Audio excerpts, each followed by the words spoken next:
I can't think of many Americans who haven't heard of George Washington, right? And most Americans have heard of Abe Lincoln. But if you asked the average American, what was the major war that occurred during James Madison's presidency, I hope they would immediately know.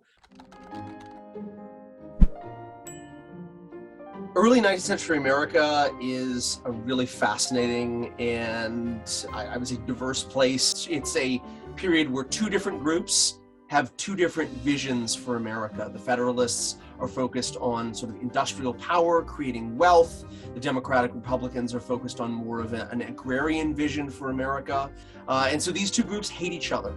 And so this is a time where, to some extent, I would say America is really kind of figuring itself out. In Great Britain during this time, the British people in a constitutional monarchy are really dealing with the pressures that are created by the French Revolution.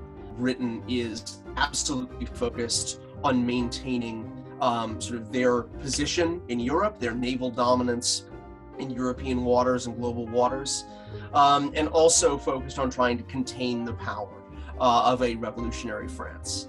In America, to a large degree, I would say the War of 1812 comes back to the election of 1800. At that point, America's foreign policy is much more focused on maintaining positive relations with Britain.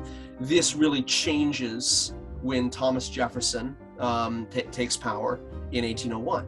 Not all Americans are happy about this. The Federalists in the Northeast, they still think, man, we have a lot more in common with Britain in terms of being an industrialized and mercantile society than we do with revolutionary France. Whereas Jefferson and the Democratic Republicans would say, well, look at the French, they're having a revolution to get rid of a king, just like we did in America. This is, there's something worth exploring here. They're not amused by the fact that Jefferson's administration and Madison's administration are sort of pro-French, or at the very least are willing to explore relations with the French at the expense of relations with the British.